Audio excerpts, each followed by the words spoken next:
Press meet పెట్టడం యొక్క ఉద్దేశం ఏంటంటే, చాలా మంది ఆహ్వానాలు అందలేదు, కొంతమంది ఏమో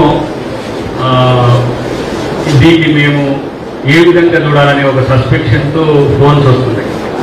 కాబట్టి ఒక వివరణ ఇవ్వడానికి శ్రీనివాస్ రెడ్డి గారి ఈ ప్రెస్ మీట్ కోఆర్డినేట్ చేసింది.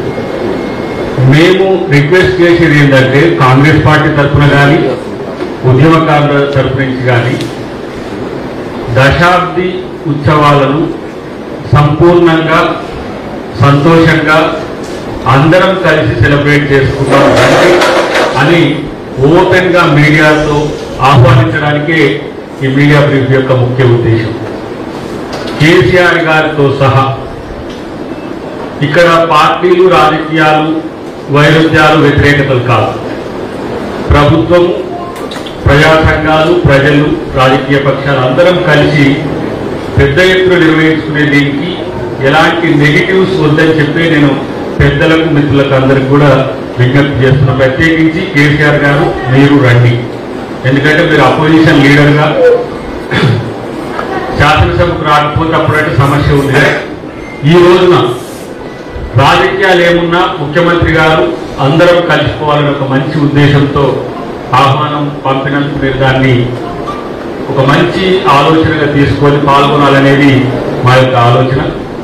చాలామంది అంటున్నారు, కళాకారులను కానీ ఉద్యమకారులు కానీ వీళ్ళందరినీ మీరు ఆహ్వానించడం ఇదంతా చేయట్లేదు అని.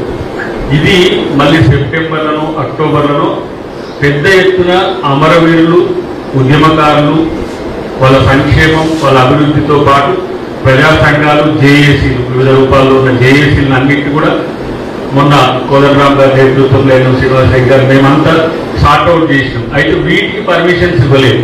ఈ సన్మానాలకు కానీ లేకపోతే అవార్డులు ఇవ్వడానికి కానీ ఇట్లాంటి పర్మిషన్స్ లేవు. కాబట్టి ఈ సెషన్ నెక్స్ట్ ఒక 1-2 months మళ్ళీ ముఖ్యమంత్రి గారు క్యాబినెట్ ఒక నిర్ణయం తీసుకొని పూర్తి స్థాయిలో గతంలో మేనిఫెస్టోలో పెట్టిన అంశాలన్నీ కూడా ఉద్యమకారులకు కానీ అమరవీరుల కుటుంబాలకు కానీ వాటిని అన్నింటినీ కూడా నెరవేర్చడానికి త్వరలో ఒక కార్యాచరణ ఉంటుంది. ఎందుకంటే ఇది చేస్తే కూడా ఎలక్షన్ కూడా ఎఫెక్ట్ అవుతుందనే ఉద్దేశంతోనే అది ఆ ప్రోగ్రాం కొంచెం పోస్ట్పోన్ చేయడం జరిగింది.